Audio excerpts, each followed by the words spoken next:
The road has been here longer than anyone remembers.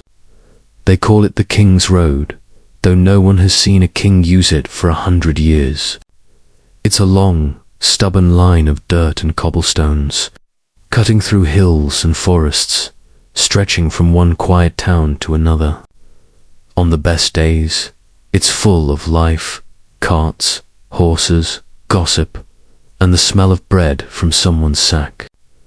But tonight, it's different. The sun is sinking low, sliding behind the trees like it's clocking out for the day. The air cools fast, and the forest begins to breathe. The birds give their last songs, soft little good nights, and then fall silent. Somewhere, far off, a bell rings from a village you can't see. If you were standing here now, you'd hear the faint creak of a wagon, the slow jingle of a horse's harness. Nothing hurries anymore. Travelers know better than to rush at twilight. Roads are friendly in daylight, but once the sun's gone, they belong to other things. The stones underfoot are old and uneven. Some are cracked, covered in moss, thick as velvet. Rainwater sits in tiny puddles, reflecting bits of purple sky. When the wind passes, the trees whisper, as if they're sharing secrets about who walked this way last. This road once carried armies, kings, and messengers. It was built for glory and trade, the backbone of the kingdom. Along it, merchants hauled barrels of wine, farmers brought wheat, and pilgrims trudged toward shrines, chasing forgiveness one blister at a time. But now, it's quieter. The great kingdom isn't so great anymore, and most travelers are just regular folks trying to get somewhere without losing a wheel, or a horse, or their purse. Tonight, a small group moves along the road. You can picture them easily. At the front rides a merchant, a round fellow with a careful face and a bag of coins tied to his belt. He talks to his horse like it's an old friend. Behind him walks a monk, brown robe, sandals, a wooden cross swinging from his neck. He hums softly, maybe a prayer, maybe just to keep his courage up. Then there's a soldier, the quiet type, walking beside the cart. His armor isn't shiny anymore, but his sword still looks sharp. He doesn't speak much, just listens to the forest. Every crack and rustle, they make a strange little company, the kind of group you only find on the King's Road. Each of them has a reason to be here, and none of them are brave enough to admit they're nervous. The merchant glances at the darkening trees and mutters, "Wouldn't mind an inn right about now." The monk smiles, "You wouldn't mind one any hour of the day." The soldier doesn't laugh, but you can tell he's thinking the same thing. A cool breeze slides between them, carrying the smell of pine and damp earth. The forest on both sides thickens, trees crowding closer, branches knitting above the road. The light fades faster than they expect. Shadows stretch out like long fingers. The forest seems to lean in, listening. In the distance, a crow caws one sharp sound that echoes and fades. The horse's ears twitch. The merchant pats its neck. "Easy now, old friend. It's just a bird." The monk glances back, though, just in case. As night falls, something changes in the air. It's not danger, exactly, more like the world holding its breath. The last colors of the sky fade from gold to blue to deep, soft black. The moon rises, pale and thin, slipping between the branches. The road ahead glows faintly in its light, winding onward like a ribbon of silver dot. Travelers on the King's Road know this hour well. It's when you decide whether to stop and make camp or to keep going, risking the dark. There's always talk of bandits, wolves, and ghosts, but most nights, it's just the forest itself that scares you. It's too alive, too quiet, too big. Our group decides to go a little farther, just until they reach the old milestone that marks the halfway point between towns. They don't know that every traveler who's ever walked this path has made the same promise. Just a little farther. The merchant tries to lighten the mood. I hear the king himself once rode this road, he says. The monk nods. Yes, many years ago. What for? To visit his mistress, the monk answers with a grin.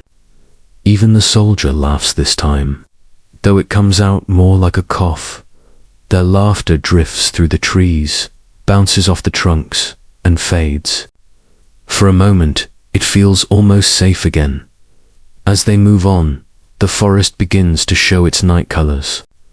Fireflies blink near the ditches, small floating stars.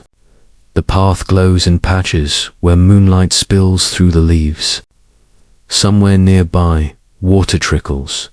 Maybe a stream, maybe something else. The merchant yawns. If we keep walking, my feet will mutiny. The soldier points ahead. There's a clearing just beyond that bend. We'll rest there. When they finally stop, they set down their packs and light a small fire. The flame dances low, painting their faces in warm orange. The smoke rises straight up. The air is still tonight. The monk hands out bits of bread, and they eat in silence for a while. The merchant breaks it first. Funny thing about this road, he says. It feels like it remembers you. The monk tilts his head. Perhaps it does. Every traveler leaves a little story behind. The soldier stares into the fire. Let's hope ours ends better than most. They don't see the shadow that moves beyond the trees. Not yet. Just a shape shifting softly. Too far to notice. Too quiet to fear. The forest knows they're here. It's awake now and watching. But for the moment, everything feels calm. The fire crackles, the horses snort softly, and the smell of smoke mixes with pine and earth. The travelers settle in, each lost in thought. Above them, the stars appear, one by one. The king's road stretches on through the dark, winding deeper into the forest, the same road that's carried heroes and thieves, saints and sinners, all following the same path toward something they can't quite see. And as night finally settles, the forest closes around them like a blanket, quiet, deep, alive. Tomorrow may bring danger, but for now it's just a peaceful night on the King's Road. The forest has settled into full night now. If you stand still, you can hear everything. The soft hiss of the fire, the crickets keeping time, the slow breathing of the horses tied nearby. The travelers sit close to the flames, letting its warmth soak into their tired bones. They've been on the King's Road since dawn. Their boots are caked in dust, their shoulders ache, and even the monk, usually patient, has stopped humming. But sitting here, in this small circle of light surrounded by endless dark, they start to feel like a little family, the kind that only exists for one night and one road. The merchant pokes at the fire with a stick. Sparks leap up like tiny stars. Reminds me of my wife, he says. The monk glances up, because she's warm and bright. No, the merchant says, grinning, because she burns through money faster than this fire burns wood. The soldier actually chuckles at that a rare sound. Even the horse snorts, as if in agreement. They pass around a hunk of bread and a small wheel of cheese. It's dry, but food tastes better when you've walked all day. The monk offers a sip of watered wine from his flask, and for a while, no one speaks. They just listen to the forest breathing. to their own thoughts slowing down.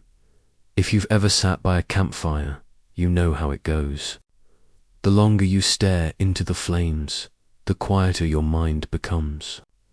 The world outside, the light fades away, and even your worries start to sound small. That's exactly what happens here. The merchant leans back on his pack and sighs. You know, when I was a boy, I thought the King's Road was endless. My father used to say it connected every corner of the world. The monk nods. In a way, it does. Every traveler leaves a story behind. The road just keeps collecting them. The soldier looks up at the trees, and the forest keeps the ones nobody tells. They all glance toward the dark beyond the firelight. The trees stand tall and silent, their tops swaying gently against the stars. There's beauty in it, but also mystery, that uneasy feeling of being watched by something you can't see. The monk crosses himself quietly. Do you think the forest remembers people? The merchant shrugs. If it does, I hope it forgets me quickly. That earns another round of quiet laughter as the fire burns lower. The talk drifts to lighter things, the food in distant towns, strange travelers they've met, stories about kings and queens they've never seen. The monk tells them about a nobleman who once tried to buy his way into heaven with gold. Did it work? The merchant asks. Well, the monk says he was generous to the church, so he may have bought himself a slightly nicer seat in purgatory. The soldier smirks. Sounds like a good deal. They all laugh, and the sound carries softly into the forest. It's a gentle sound, human, fragile, brave. The kind of sound that keeps the dark at bay. After a while, their laughter fades, and silence returns. The merchant starts to nod off, head bobbing like a pigeon. The monk pokes the fire one last time and lays down his cloak as a pillow. The soldier stays awake a bit longer, watching the shadows. Old habits die hard. He listens, not for danger exactly, but for change. The forest speaks in tiny movements, leaves brushing, an owl hooting far off, something rustling through the underbrush. Most of it's harmless foxes, rabbits, the night doing what it does. But there's always that small chance it's something else. Back in the day, travelers told stories about what lurked in forests like this. Spirits of lost pilgrims, thieves who disappeared, wolves with eyes like lanterns. Nobody really believed them, but nobody wanted to test them either. The monk, half asleep, mumbles a prayer under his breath. The merchant snuggles deeper into his cloak. The soldier finally allows himself to sit, resting the sword across his knees. The fire has burned down to glowing coals now, little red eyes staring out of the ashes. The smoke curls upward, vanishing into the dark canopy above. And out there, in the black stretch of trees, something moves. Not close enough to see, just enough to notice. A faint crunch, then silence. The soldier tilts his head, listening. Another sound, softer this time. He waits. Nothing. Just the steady rhythm of crickets again. Maybe a deer, he tells himself. Or the wind. Probably the wind. He glances at the others, both asleep, breathing slow and even. The fire crackles softly. The moment passes. He looks up at the sky. The stars are bright tonight, scattered like spilled salt. Somewhere behind them, the moon drifts half hidden by cloud. It's peaceful, the kind of peace that only comes when you're far from home and too tired to think about tomorrow. He finally lies down, pulling his cloak tight. The forest hums quietly around them, like it's singing to itself. In medieval times, people feared the forest for good reason. It wasn't just the bandits, though. those were real enough. It was the sense that once you stepped into the trees, you left the world of men and entered something older, deeper, wilder. The rules changed. Time stretched. The road became just another shadow between the trunks. But even so, travelers kept coming. Merchants, monks, soldiers, wanderers, they all needed to move, to trade, to pray, to fight, to live. Roads were dangerous, yes, but they were also hope. A line of connection in a world full of distance. And tonight, around this little fire, that hope flickers quietly. 3 strangers sharing warmth in a place that doesn't belong to any of them. Somewhere far off, a wolf howls. The monk stirs, opens one eye, and mutters, he's not invited. The merchant grumbles in his sleep. The soldier smiles faintly, then lets it fade. The night carries on. The forest sighs. And the King's Road stretches endlessly under the stars.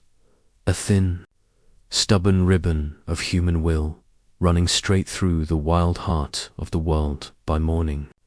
The fire will be ashes, and the travelers will rise, stiff and sore, ready to walk again. They'll leave behind only footprints and the faint smell of smoke, another story, added to the long memory of the road. For now, though, the night holds them gently. The fire burns low, and somewhere between dream and waking, the forest keeps its quiet watch. The fire has burned down to faint orange coals, and the travelers are fast asleep. The forest, though, never really sleeps. It just gets quieter, watching, listening, waiting. A little farther up the hill, another group keeps watch tonight. They don't sit around a bright fire. They hide in the dark. They are the people everyone talks about but nobody ever meets on purpose. The outlaws of the King's Road, or, as the townsfolk prefer to say, bandits. Now, bandit sounds like a villain from a storybook, someone twirling a moustache and laughing wickedly. But in truth, most of them are just people who ran out of choices. Some were soldiers, left behind after wars ended. Some were farmers who lost their land to taxes they couldn't pay. And some were simply unlucky souls who wandered too far from home and realized they had no home to go back to. When you strip away the romance, bandit life was mostly cold, hungry, and full of splinters. Up on the ridge, 3 men crouch behind a fallen log. They've been here since dusk, following the same road the travelers took. They don't mean to kill anyone, not if they can help it. They just want food, maybe a coin or two, something to get them through another week. Their leader, a man called Bran, squints through the dark. His beard's gone wild, and his coat has more holes than fabric. He used to be a blacksmith once, built swords for men richer than him. Then came a bad harvest, then taxes, then debt. Now he carries a blade of his own making, rusted and dull, but it still cuts. Beside him sits Ellis, barely 20, too thin, always shivering. He used to be a farmer's son before soldiers came and burned everything down in one of the king's little border arguments. He doesn't hate anyone, he's just hungry. And a few steps behind them crouches Myra, the quiet one. No one knows her story, only that she's good with a bow and bad with small talk. The 3 of them watch the glow of the travelers' fire through the trees. It flickers gently, a tiny golden heartbeat in the sea of black forest. Ellis whispers, "They look like good folk." Bran nods slowly. Most folks are, until they're desperate. Mira says nothing. She never does. She just studies the shadows, her bow half drawn in habit, not threat. They wait and listen. Every sound in the forest feels louder at night, every twig, every whisper of wind. Somewhere nearby an owl calls, long and low. Maybe we just move on, Ellis says. Take the next wagon tomorrow. Bran shakes his head. You keep saying tomorrow, boy. But tomorrow's been empty for weeks. It's a hard truth. They're starving, cold, and running out of faith. But Bran doesn't want blood on his hands either. He remembers the law too well. The gallows at the crossroads. The crows that came after. He thinks of those days when he worked at the forge, hammering steel while the rich men boasted about the roads being safe. He almost laughs now. Safe roads. There's no such thing. Still, he waits. He wants to see who these travelers are, if they're soldiers or pilgrims or something worse. The merchant snores loudly by the fire, breaking the silence. The sound echoes through the trees. Mira grins faintly. That one's worth robbing, she whispers. Bran smirks. He's probably worth less than he sounds. It's a small, tired joke, but it makes them all feel human again for a moment. Long ago, when kings still rode these roads, bandits were considered an insult to royal pride. The king's road was supposed to be a symbol, proof that his kingdom was strong, rich, and safe. So the crown sent patrols to clear the woods, to hang out laws by the dozen. But kingdoms have short memories. Patrols stop coming. Forests grow back. And when famine or war hits, the roads fill again with travelers and thieves alike. Most bandits didn't think of themselves as criminals. They thought of themselves as survivors. The law said they were outlaws. They said the law had left them first. Back on the ridge, Bran makes a decision. We leave them be, he says. They've got nothing worth dying for. Ellis nods, relieved. Myra lowers her bow as they stand. Bran glances down once more at the little camp. The merchant rolls over, mumbling something about cheese. The monk's cross glints faintly in the firelight. The soldier sleeps light, hand on the hilt of his sword. They've seen hard days too, Bran murmurs. Same road, different side. They melt back into the forest, steps soft, leaving no trace. In a few minutes, the fire is just a warm speck behind them, swallowed by trees. They'll walk till dawn, maybe find a place where the river bends, an old hideout, only they know. They'll eat roots, maybe catch a rabbit if luck's kind. And tomorrow, they'll have the same choice again. Rob or starve. It's a hard life, but it's theirs. If you asked any traveler back then what they feared most on the road, they'd say bandits without blinking. But truth be told, there were worse things than thieves in the woods. Sickness, hunger, loneliness. Bandits could take your money, sure, but the forest, it could take you still. The stories of outlaws spread far and wide, sometimes to scare children, sometimes to explain why someone never came home. And once in a while, one of those stories grew into a legend. A noble bandit who stole from the rich and helped the poor. A woman who outwitted the sheriff. A deserter who became a ghost protector of travelers. Most of it was nonsense, of course, but good nonsense travels fast. People like believing there's honor in hunger. And maybe, sometimes, there was. By the time the first pale light creeps into the sky, the forest feels calm again. The travelers still sleep by the dying fire, unaware that danger was watching them all night and chose mercy instead.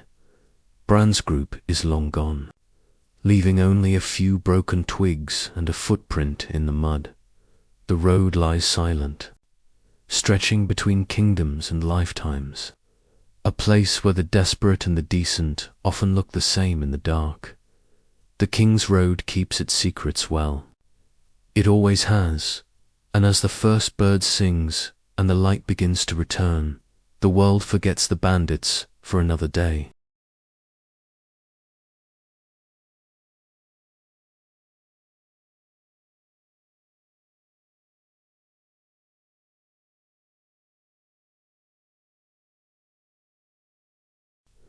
If the King's Road is the spine of the old kingdom, then the forest is its beating heart, old, deep, and full of secrets. By morning, mist hangs low across the ground. The trees rise out of it like ghosts, tall and quiet, their tops still wrapped in fading fog. Every leaf holds a bead of dew, and when the sun peeks through, it all glitters like the forest is covered in tiny mirrors. Our travelers are back on the move, feet crunching softly on damp soil. The merchant yawns every 3 steps. The monk hums again, a habit like a rooster greeting the day. The soldier, as always, keeps watch. The forest feels different in daylight. It's no longer threatening, just endless. You can walk for hours and still feel like the trees are leaning in close, whispering about you behind your back. They say some of these oaks have been here since before the kingdom had a name. Thick trunks, twisted roots, branches like arms reaching for the sky. There's comfort in that, and maybe a little unease too. In the old days, people believed the forest was alive, not just with animals, but with spirits. Wood sprites that guarded the groves, wandering souls that glowed like candles in the fog, and the dreaded green man who punished anyone foolish enough to cut down too many trees. Superstition, maybe, but when you're surrounded by miles of shadow and sound, it's easy to believe that something else is here. Watching the merchant isn't a believer, but when an acorn drops on his head out of nowhere, he still looks up and mutters, "All right, I'm sorry. I didn't mean anything by it." The monk laughs softly.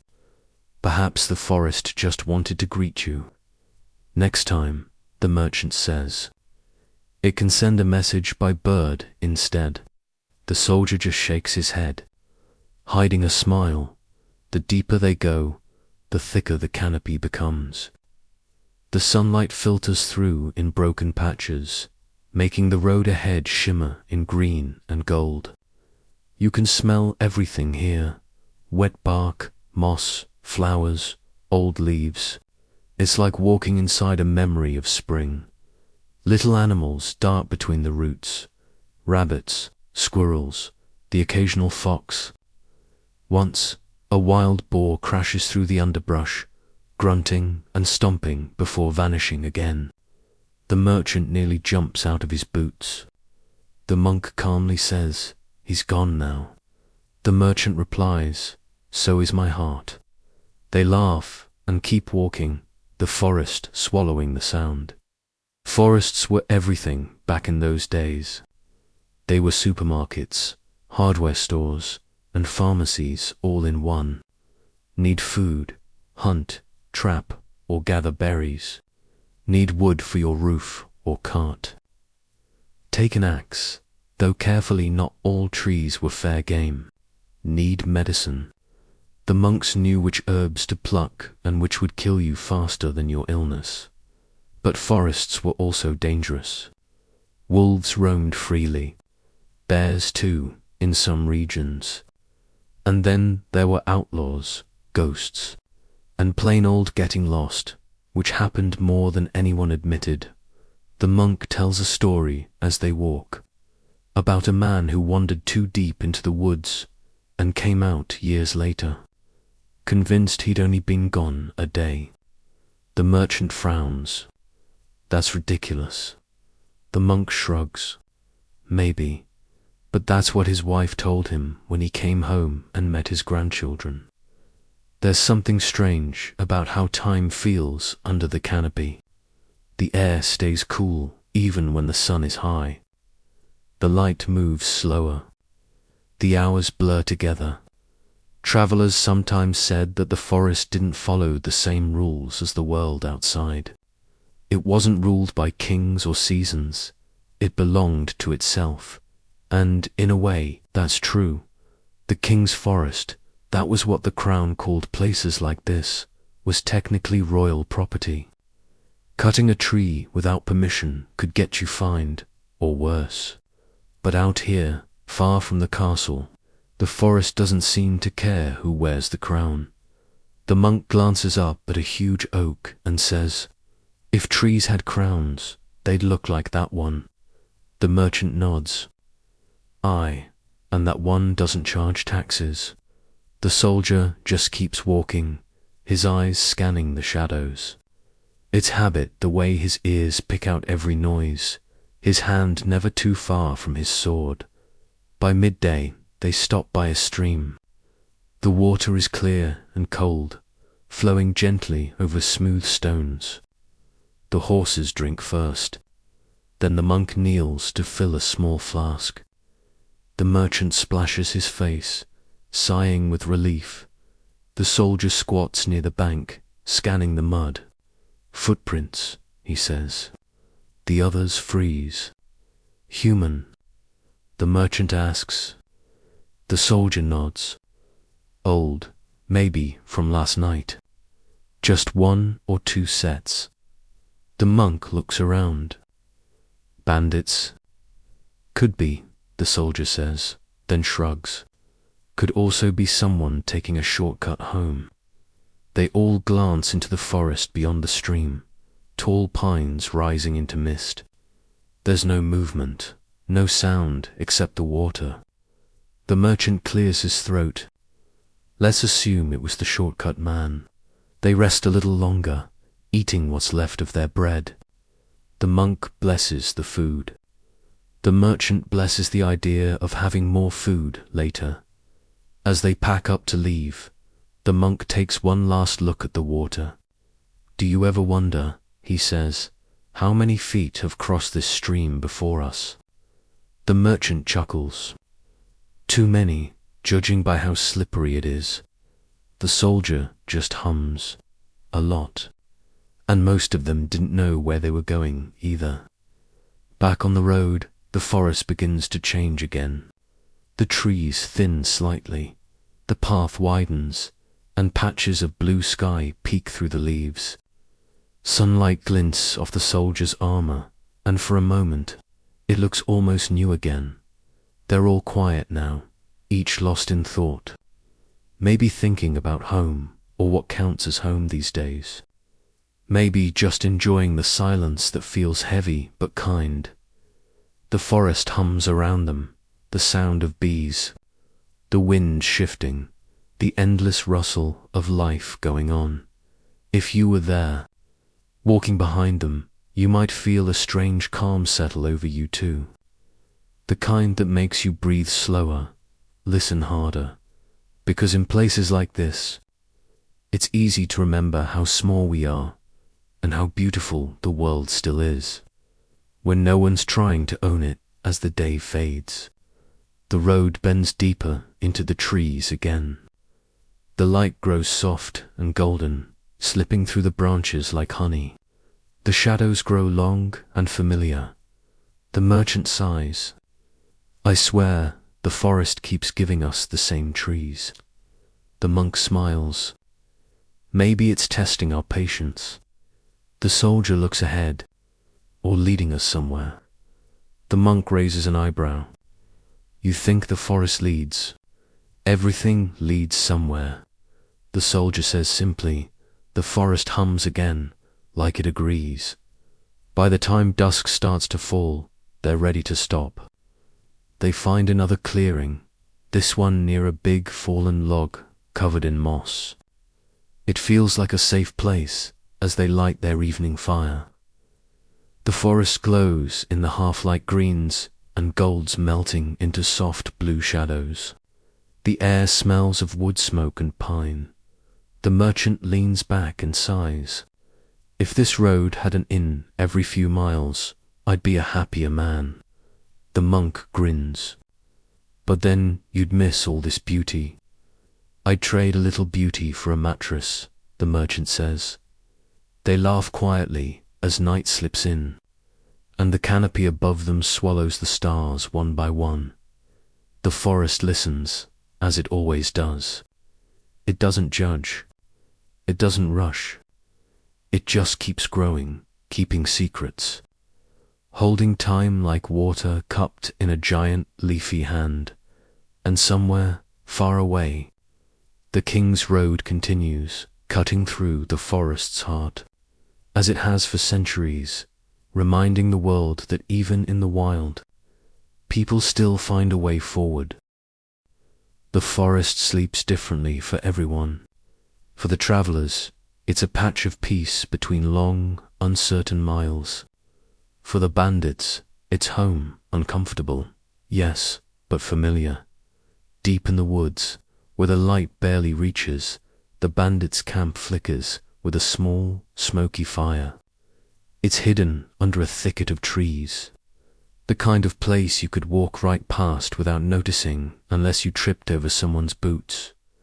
Bran sits by the flames, sharpening his blade with a whetstone that's almost worn to dust. Sparks jump from the edge of the steel, glowing for a second before vanishing into the night. Ellis crouches nearby, poking at a small pot of stew that smells mostly like onions and regret. Needs salt, he says. Myra, sitting a little apart, glances up from her bowstring. Needs meat, Bran grunts. Needs both, but we'll take what we can get. It's not much of a dinner, but it's warm, and warmth counts for a lot when you live in the shadows, around them. The forest hums its quiet nighttime song, the creak of branches, the distant hoot of an owl, the steady chirp of crickets. To most, it would sound eerie. To them, it sounds like home. Ellis finishes his stew and wipes his mouth with the back of his sleeve. You ever think of leaving? He asks softly. Finding a town, maybe working again. Bran doesn't look up. He keeps running the stone across the blade. Work where? Doing what? You think anyone's hiring bandits? Ellis shrugs. Could say you're a guard. Bran chuckles dryly. That's not far from the truth. I do guard things, mostly other people's money. Myra hides a smirk, and not for long. They all laugh, a low, tired sound, but it helps. Humor, even the rough kind, is a kind of shelter too. Their laughter fades, and for a moment only the fire speaks. Bran finally sets the sword aside and looks into the flames.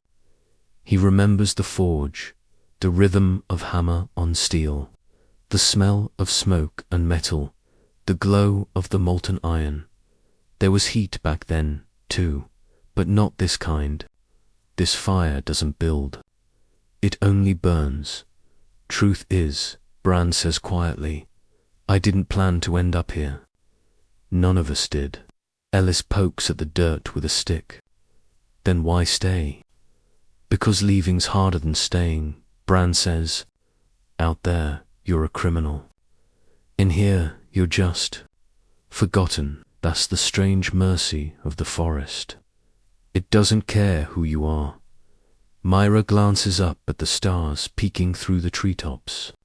Still, she says softly, I dream of walking the road again one day, not hiding from it. Bran nods. Maybe one day, but his tone makes it clear. Not tonight. A rustle breaks the stillness. Faint, quick, then gone. The three of them freeze, eyes turning toward the trees. Bran rises, slow and silent, hand on his sword. Fox, Ellis whispers. Too heavy, Myra says. She already has an arrow nocked. They wait, listening. The forest goes still. Then a soft sound again, a footstep. careful but not careful enough. Bran signals with a nod, and they melt into the shadows. Years of practice make their movements silent and sure. A moment later, a figure appears between the trees. Not a soldier, not a hunter, just a lone traveler with a sack over his shoulder. A peddler maybe, late returning home. He's humming to himself, unaware of the eyes watching him from the dark. Ellis leans close. "We could take him easy," he whispers. Bran hesitates. The man's clothes are simple. His boots are worn. He looks like someone who doesn't have much to lose. Mira lowers her bow slightly. "He's poor." "Everyone's poor these days," Ellis mutters. Bran sighs. "Aye, but some are poorer." They stay still and let the man pass. His humming fades into the distance, swallowed by the night. When it's quiet again, Ellis exhales. "You're getting soft, old man." Bran smirks. "No, just tired." They return to the fire, but the mood has changed. The air feels heavier, quieter. Mira tilts her head toward the road, invisible beyond the trees. "You ever think the travelers fear us more than they should?" Bran raises an eyebrow. "You think they should trust us instead?" She shrugs. "Maybe not trust, but understand." Ellis nods slowly.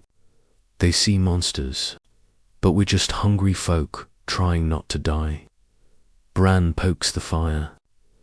"That's not much of a difference when you're the one holding the sword." The flames crackle. A log collapses into glowing embers. There were always stories about the bandits of the King's Road, the ones told in taverns to scare children or entertain drunks. They made them sound like demons with human faces, lurking in the dark, waiting to strike. And sure, some were monsters, killers, raiders, men who'd lost any piece of goodness they had left. But most were just people who'd fallen between the cracks of a crumbling kingdom. People who lived in the woods because the world outside had no room for them. If you'd asked Bran, he'd have told you the truth. We don't love stealing. We just love eating more. That's the thing about bandits. They weren't born wicked. They were just born unlucky.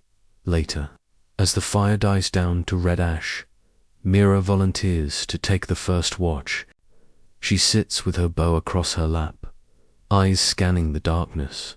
It's quiet again, but she can hear the forest breathing leaves rustling, the faint trickle of water somewhere nearby, the heartbeat of the night itself.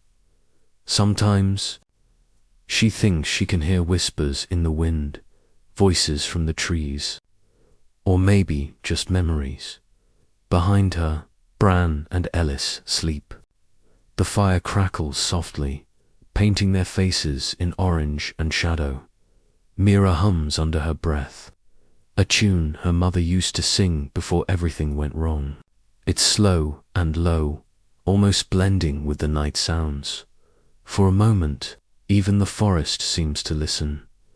Hours pass, like slow waves. When Bran wakes to take over the watch, the moon is high, and the air feels cold enough to bite anything. He asks quietly. "Only dreams," Mira replies. Bran sits by the dying fire, rubbing his hands for warmth. The world is silver and still no footsteps, no danger. Just the quiet hum of life continuing somewhere unseen. He looks up at the moon and lets out a breath that turns white in the air. "You ever wonder," he murmurs, "if the King's Road remembers us?" Mira frowns. "Remembers?" "Yeah," Bran says. "All those people passing by. All those stories. Maybe the road keeps them somehow. Maybe that's why it's still called the King's Road, even though the king's been dead 100 years. Mira thinks for a moment, then smiles faintly. If the road remembers everything, then it's got a long memory and a bad sense of direction. Bran laughs softly. True enough. Dawn creeps in slow and pale, painting the trees in thin gold. The bandits pack their things, the pot, the blankets, the few coins they didn't spend. As they move out, Bran glances once toward the distant road. He can almost hear the travelers' laughter from the night before, faint but real. Let's go, he says. New day, same forest, and they disappear into the mist again. Not heroes, not villains, just ghosts of the woods. Watching the King's Road from afar, the forest swallows their footsteps. The road goes on, and the world keeps pretending not to see them. By the time the sun begins to sink, the forest turns gold again. That soft hour when the air cools, the birds sing their last songs, and the shadows stretch long like sleepy arms.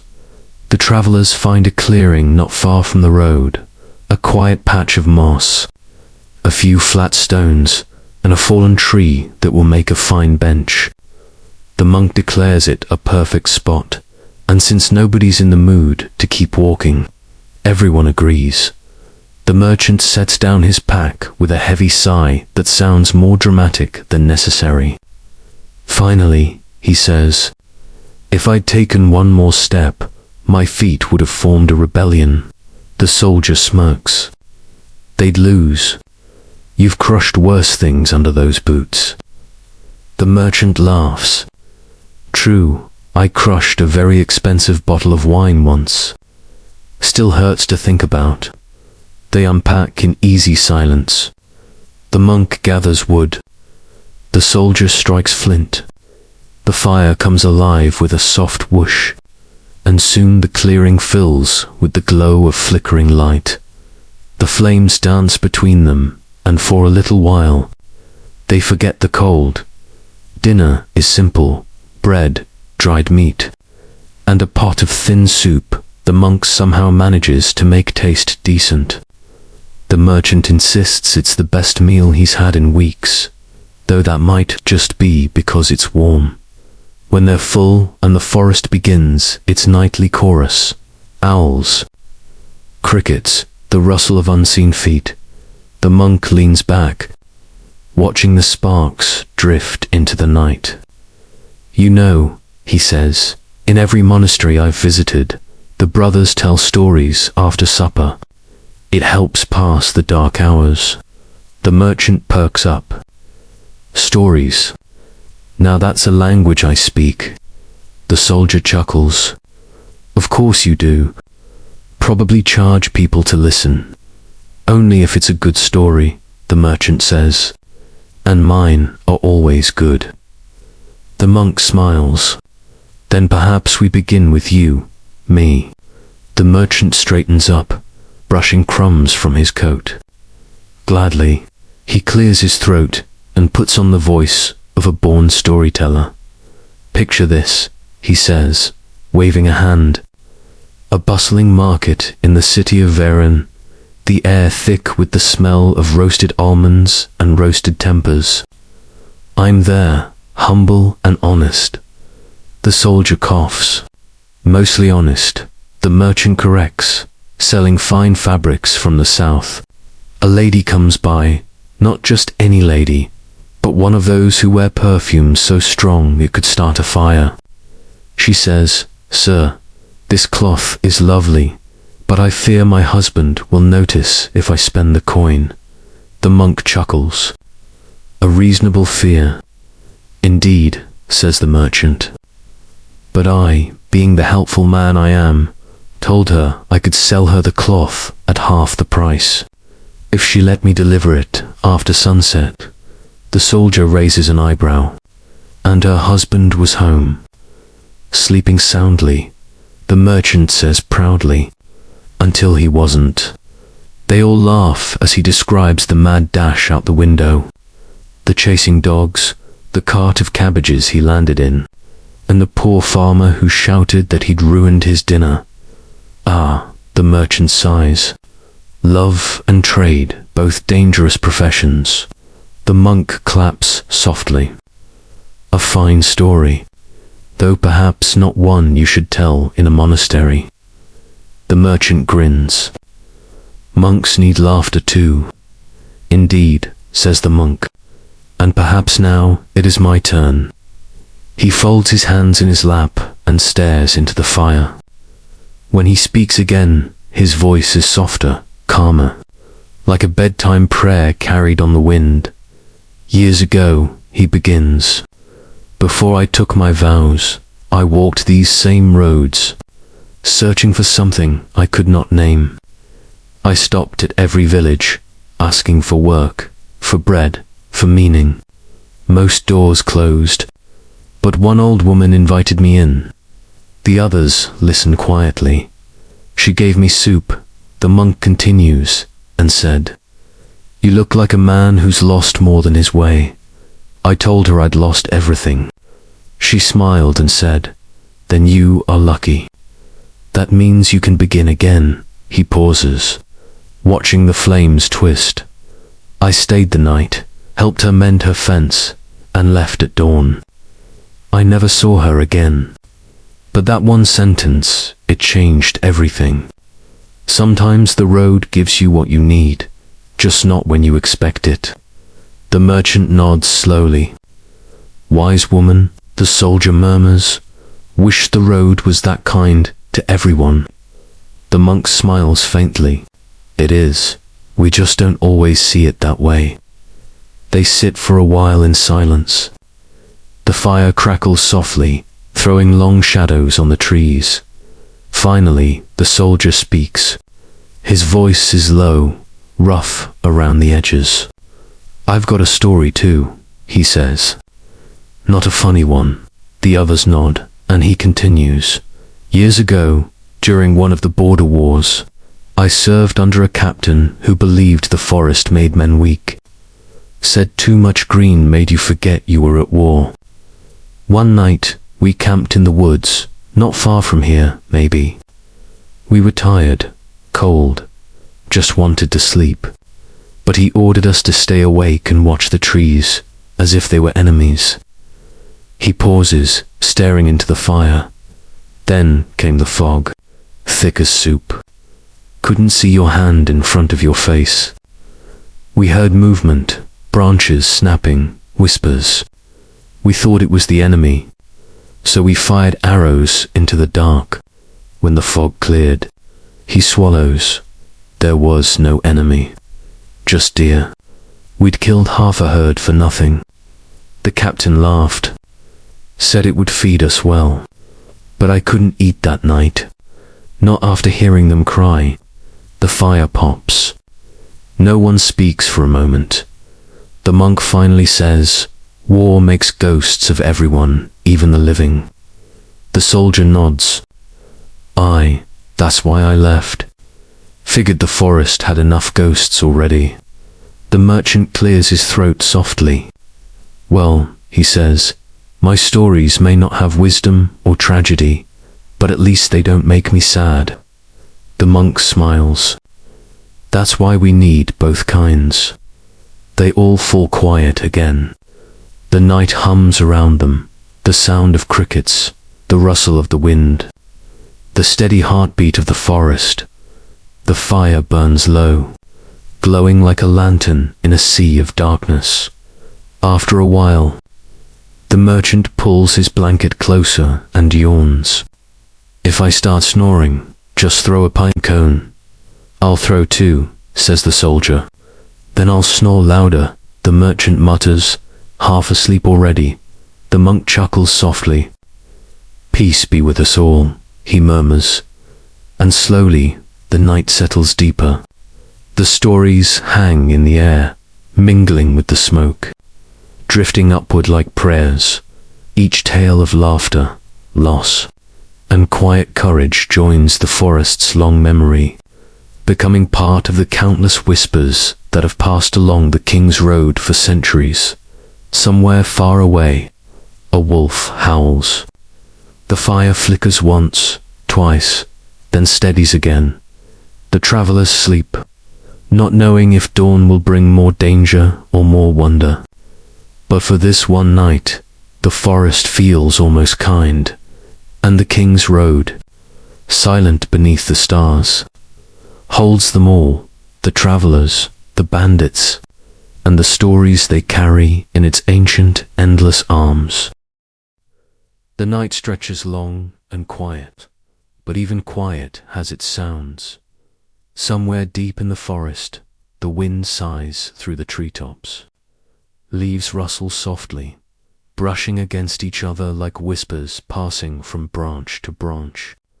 Crickets keep their steady rhythm, the occasional hoot of an owl punctuating the dark. The travelers sleep by their dying fire, blankets wrapped tight around shoulders and cloaks pulled over heads. The merchant snores faintly, a soft rumble that makes the monk smile despite the uneasy stillness. The soldier lies awake just long enough to check the horizon before surrendering to sleep. Sword close by, eyes alert even in rest. And then the whispers begin at first. It's nothing more than the ordinary sounds of the forest, branches creaking, leaves swaying. But slowly, subtle patterns emerge. A snap of twigs, too measured to be random. A faint rustle that doesn't belong to any animal. And then, almost imperceptible, a soft whisper, like words carried in the wind. Go back. Go back. Go back. The monk stirs in his sleep, mumbling a prayer. The merchant grumbles and shifts. The soldier's hand tightens around his sword hilt. It's not the first time travelers on the King's Road have heard strange things at night. The forest has long been a place of dreams and warnings, where sound bends and the mind begins to play tricks. The monk opens his eyes, blinking slowly at the moonlight streaming through the trees. He listens. The whisper comes again, faint but urgent. Go back. He sits up, brushing dirt from his robe. I wonder, he whispers to himself, if the forest is speaking, or if the night is speaking through it. The merchant yawns and stretches. If the forest is speaking, I hope it doesn't want my coin. The monk chuckles softly. Or your bread. Then it's safe, the merchant says, settling back down with a grin, already half asleep again.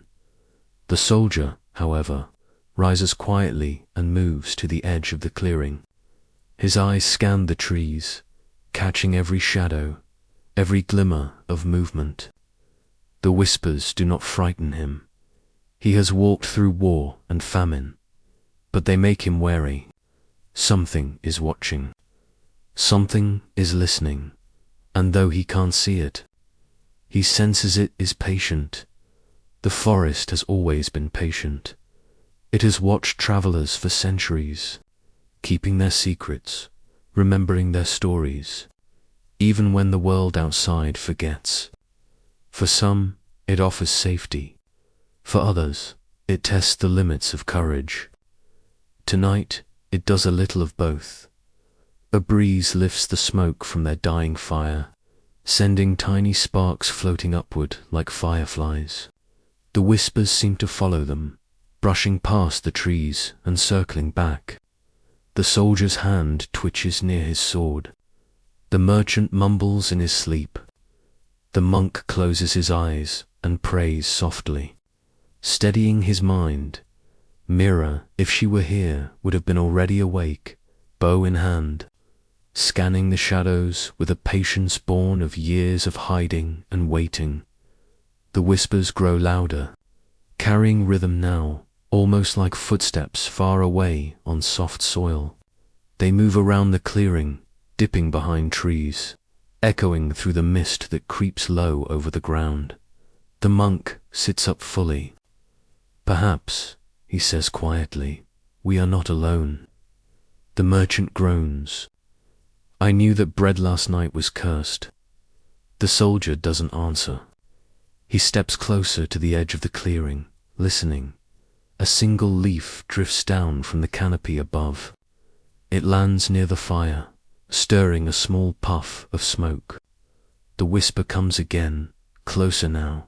Go back. Go back. Go back. The monk shivers, despite the fire. He knows the forest has never needed words to be heard, but tonight, words are here anyway. Travelers long ago believed the forest could bend time.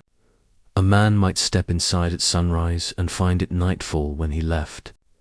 Paths could twist, making familiar trails unfamiliar. And the whispers, whether spirits, ghosts, or just the cleverness of the wind, often guided the cautious, warned the wary, or frightened the foolish.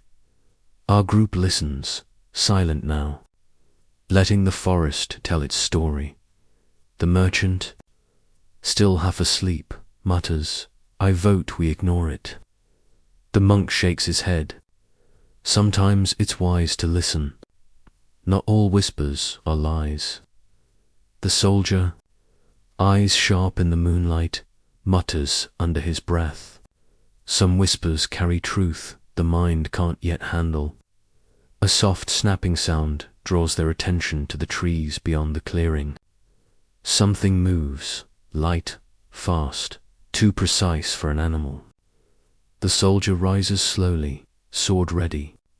The merchant rolls away from the fire in panic, mumbling about wolves. The monk reaches for his staff, and then nothing, just the whisper again, "Go back, go back." The words seem to echo inside their heads now, faint but insistent.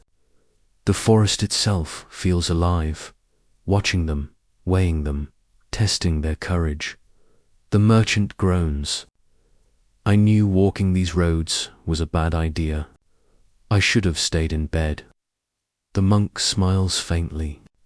Even the road has lessons to teach, whether we like them or not. The soldier tightens his grip on the sword. Lesson or trap, doesn't matter. We keep moving. Hours stretch thin. The moon dips low, faint light spilling through the canopy in pale blue shards. The whispers fade, mixing with the distant call of an owl and the rush of unseen water. The travelers are quiet now, listening, breathing slow. Each knows the forest is holding its breath, just as they are. The world feels suspended between night and day, dream and reality. Finally, the monk whispers, "Perhaps the forest is only reminding us that the road we walk is not without risk, that even safe paths have shadows." The merchant yawns. "Then I'll be extra careful not to trip over the shadows." The soldier allows a faint smile. Sometimes shadows teach more than light ever could. As dawn nears, the whispers fade completely. Only the wind remains, brushing through the leaves, carrying the scent of moss and dew. The fire is little more than glowing embers, but warmth remains. Birds begin to sing softly. The forest stretches, waking slowly, revealing paths that were invisible in darkness.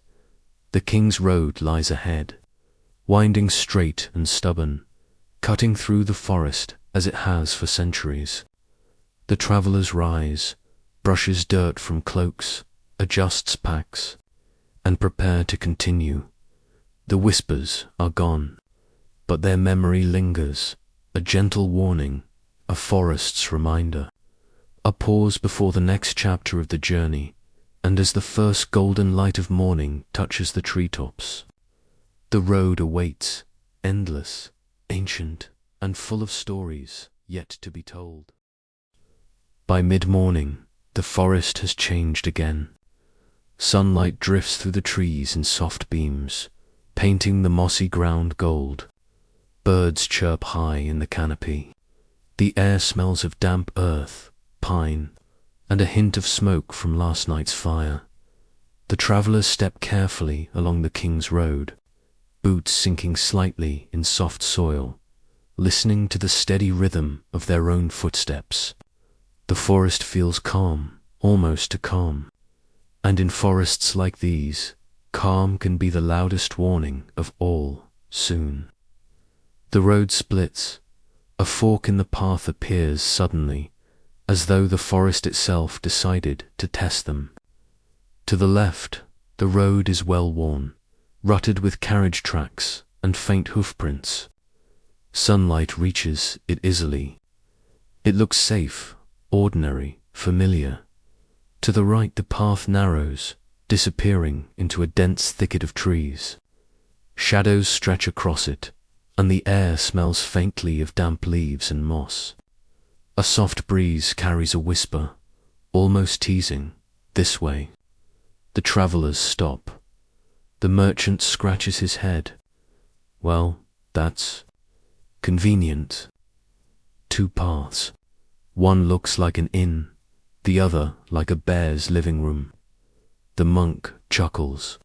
Sometimes roads aren't about convenience. Sometimes they are about courage. The soldier examines both paths with careful eyes.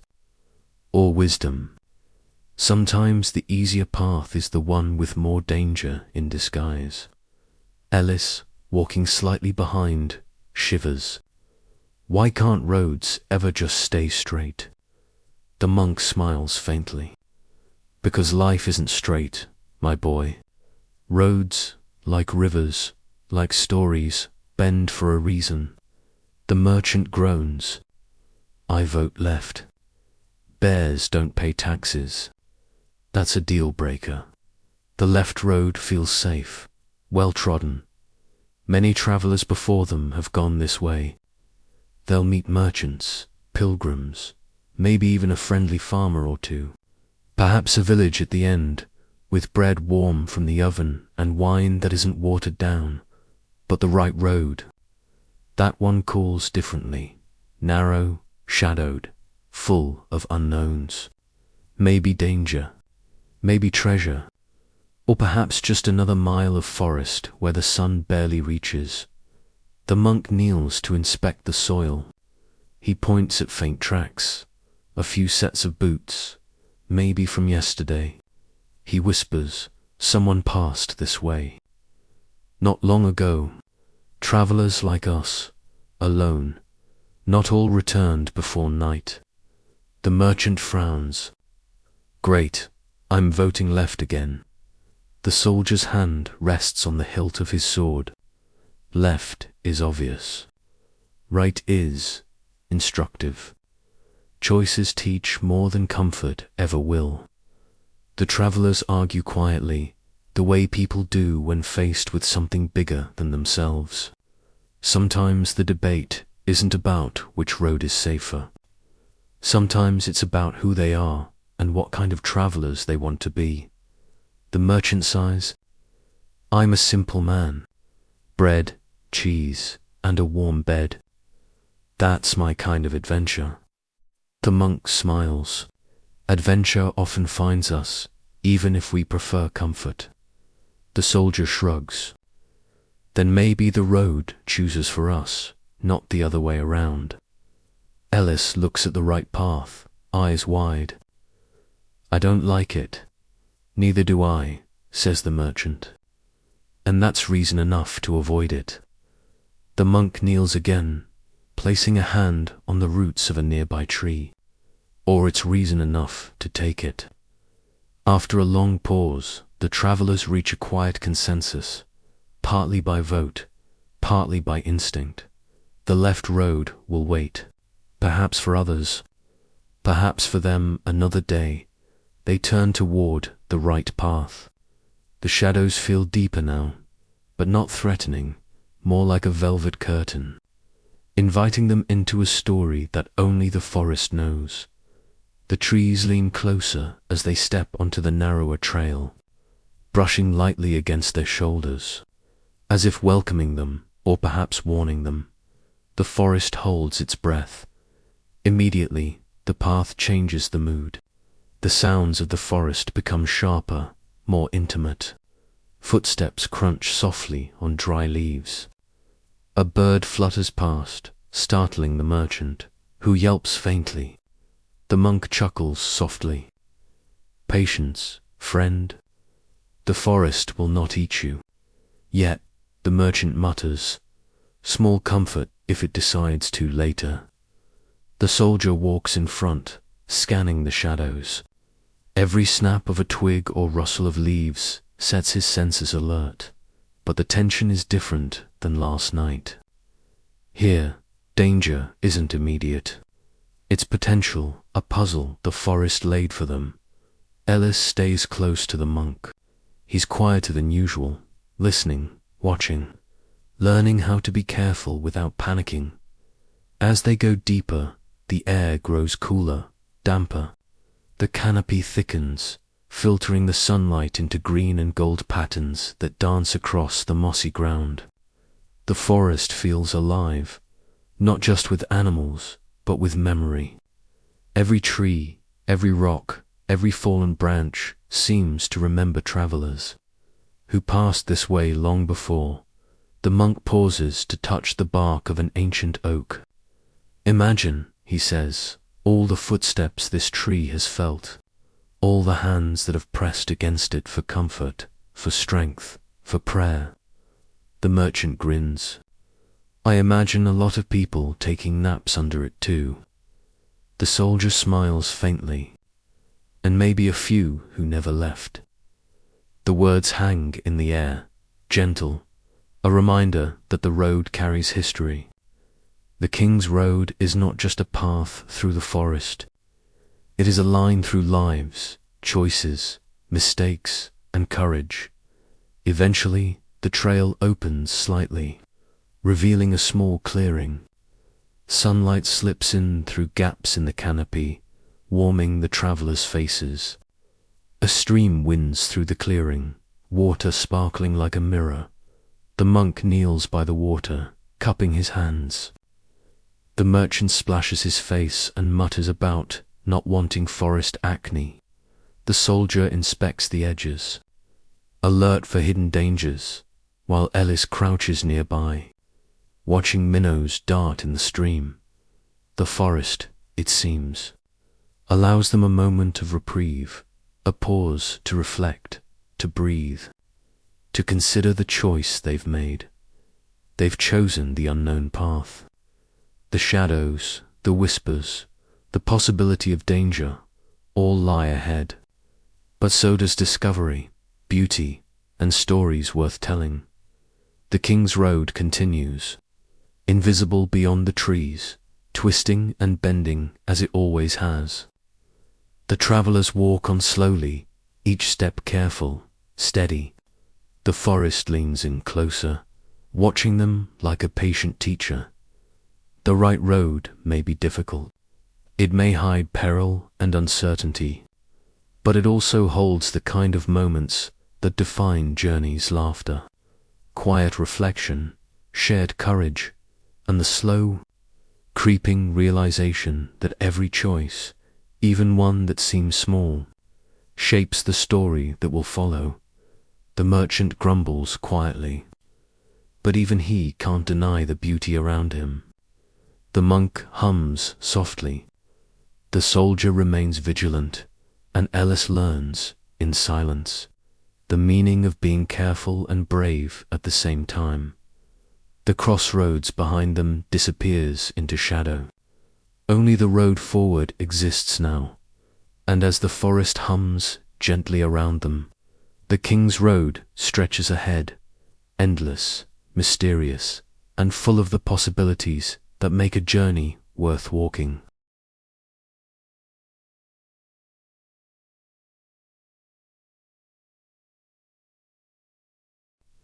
The forest shifts as the day bends toward evening. Sunlight softens, melting from bright gold to warm amber. Shadows stretch long across the mossy ground. The air cools slightly, carrying the earthy smell of damp leaves and pine needles.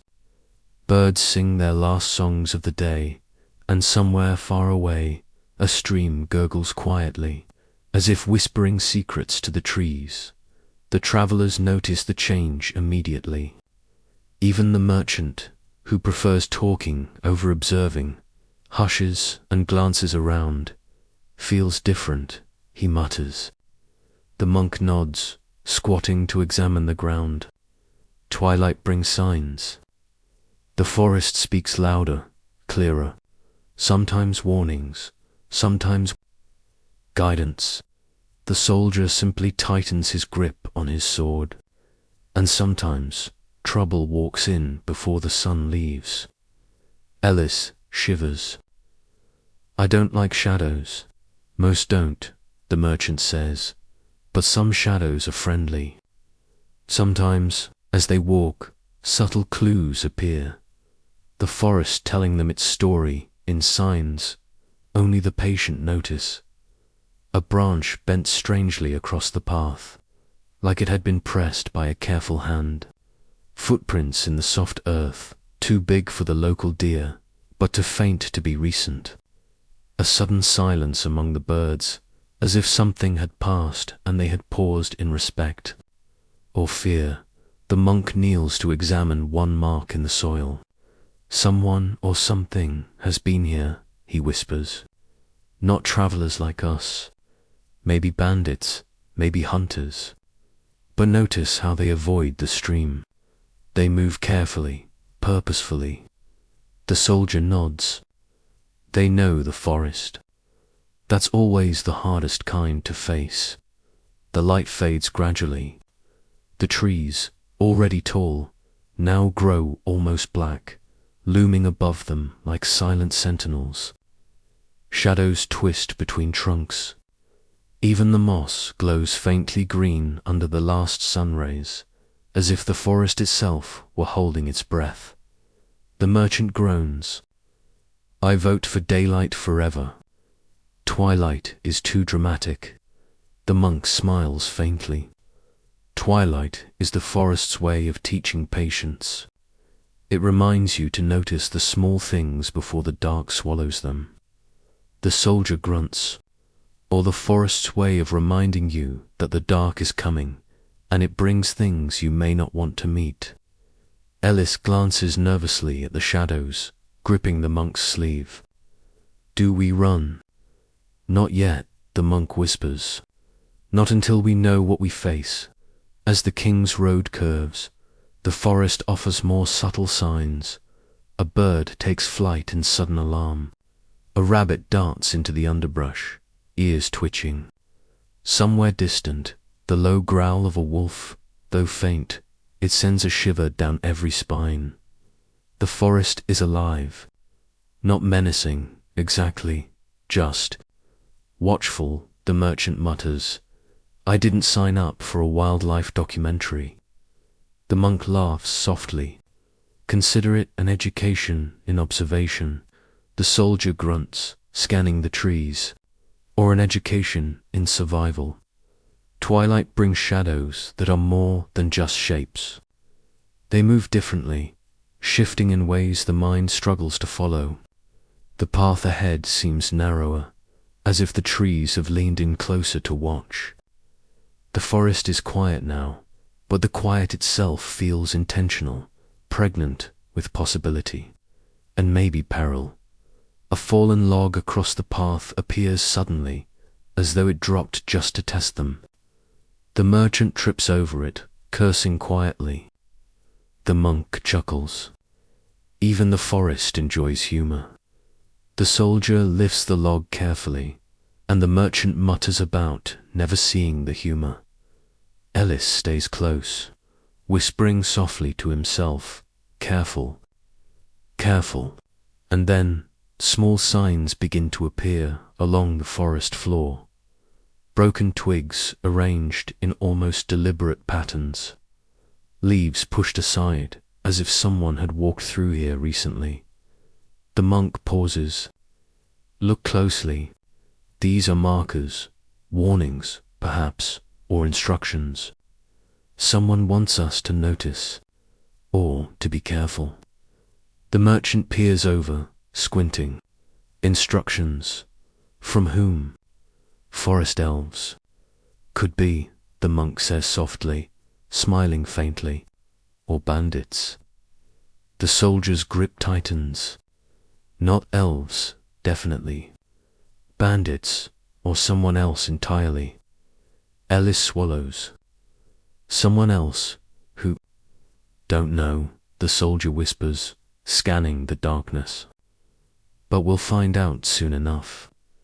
As the sun dips lower, the forest changes its mood. The air grows cooler, carrying hints of damp soil and moss. A faint mist begins to rise from the ground, curling around the tree trunks like silent spirits. The forest seems larger now, taller, darker, almost breathing around them. Every step feels heavier, as though the earth itself reminds them of their place. Even the King's Road, normally firm beneath their boots, feels softer, less certain. The monk stops, kneeling to examine faint tracks in the soil. Someone passed here recently, he whispers. They moved with purpose. They know the forest, not travelers like us. Perhaps bandits? Perhaps. He trails off, leaving the thought hanging in the twilight air. The merchant shivers. Or maybe ghosts. The monk chuckles. Or maybe the road just likes to keep you alert. Shadows lengthen as twilight fades into early night. The travelers quicken their pace slightly, staying close together. The forest, once warm and golden, is now a tangle of deep green and black. Every sound, a twig snapping, a rustle of leaves, a distant call, is sharper, more deliberate. Even the birds have gone quiet. The monk hums softly, attuned to calm nerves. The merchant mutters under his breath, mostly complaints. The soldier walks steadily, sword ready, scanning each shadow. Ellis keeps near the monk, learning that sometimes quiet observation is as valuable as any blade. The forest seems to watch, waiting but not attacking. Yet finally, a soft glow appears ahead, a break in the trees where the road opens slightly. The forest, in twilight, signals something is near, an old stone marker, half covered in moss, warning travelers that the road bends into uncertainty. The travelers pause. The merchant mutters about ancient signs being bad for business. The monk smiles faintly. Signs are only as frightening as we allow them to be. The soldier nods. And they are as useful as we pay attention to them. Ellis looks ahead nervously. Do we go? The monk gestures forward. We do. Slowly, carefully, together. The forest exhales, or it seems to. The King's Road continues, twisting into shadows, mysteries, and stories yet to unfold. Twilight has passed, leaving them with signs, shadows, and the quiet knowledge that night is never empty. And for the travelers, the King's Road waits patient, ancient, and alive. Night falls slowly, like ink spilling over the edges of the forest. The last traces of twilight vanish, leaving the King's Road wrapped in deep shadows. The trees loom above, twisting their branches like fingers reaching for the sky. The air smells damp and earthy, carrying the faint, lingering scent of smoke from last night's fire. Somewhere far off, an owl calls its voice, long and lonely. Echoing through the dense canopy, the travelers move cautiously, each footstep softer than the last. The merchant mutters under his breath, complaining about the darkness, the cold, and anything else he can think of. Why is it always darker when you need to see where you're going? The monk smiles faintly. Because the forest enjoys keeping travelers alert. The soldier glances over, sword ready, and there are lessons hidden in every shadow. Ellis keeps close to the monk, silently learning patience and quiet observation. Shadows twist differently at night. Shapes that seemed solid in twilight now dissolve, forming strange patterns across the road. The wind whispers through the branches, and the leaves rustle like cautious voices passing secrets to one another. The travelers come to a small clearing, where the moonlight filters through the canopy in thin, silver beams. The forest feels alive here, not threatening, but aware, as if it recognizes that outsiders walk through its heart tonight. The monk kneels, examining the soft earth. Footprints, he says quietly. Several sets, recent. Something or someone has passed through here. Perhaps bandits. Perhaps. He pauses, leaving the thought hanging like a shadow. The merchant groans. Or perhaps ghosts. Definitely ghosts. The soldier smirks faintly. You'll learn soon enough that not every shadow is a ghost. Some are worse, or just as clever. A sudden snap of a twig echoes from the dense trees beyond the clearing. The merchant jumps. I knew this road was cursed, he whispers, cursed.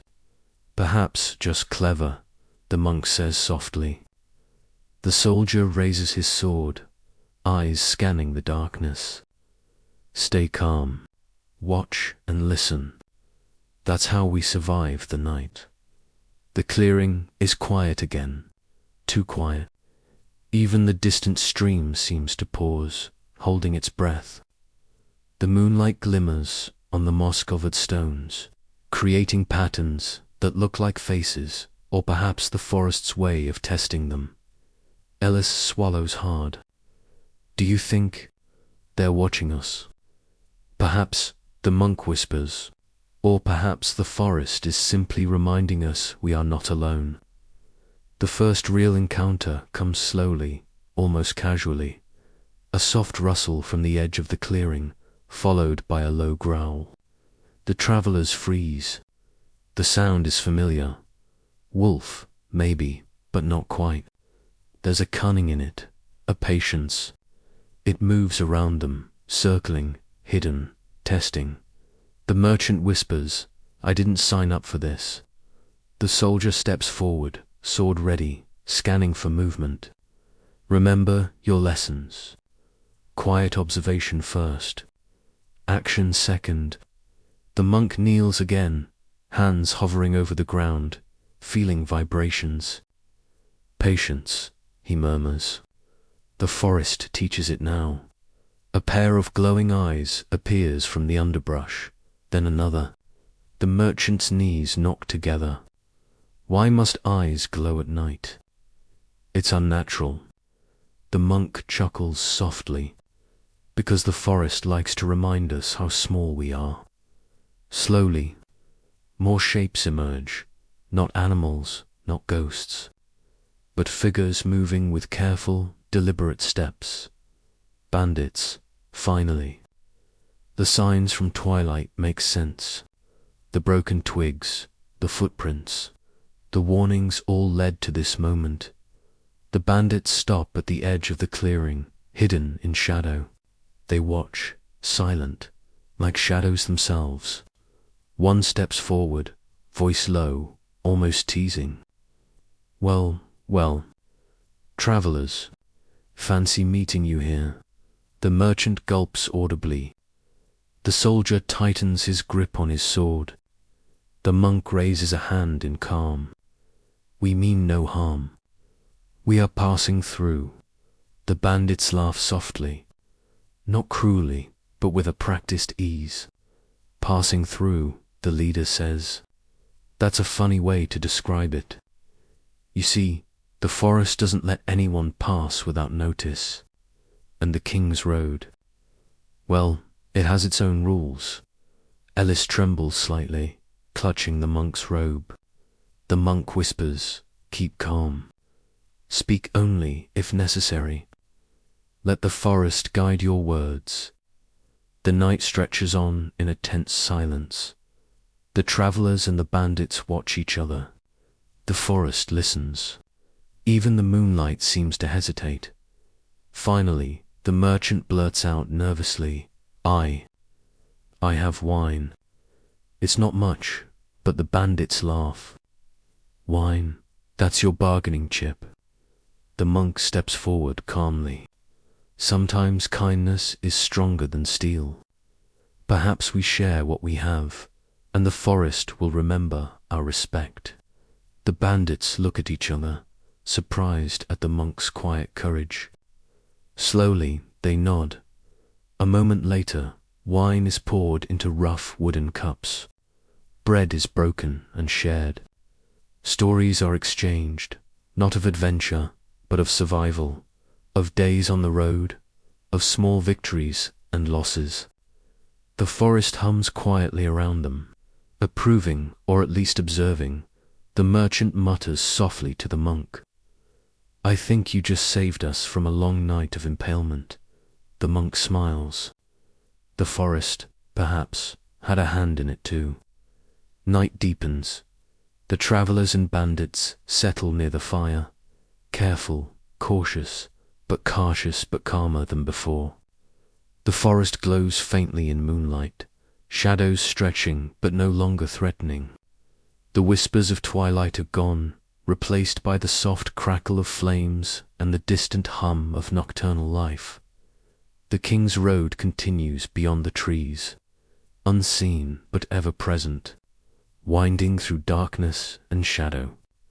Tonight, it carries the travelers safely, for now.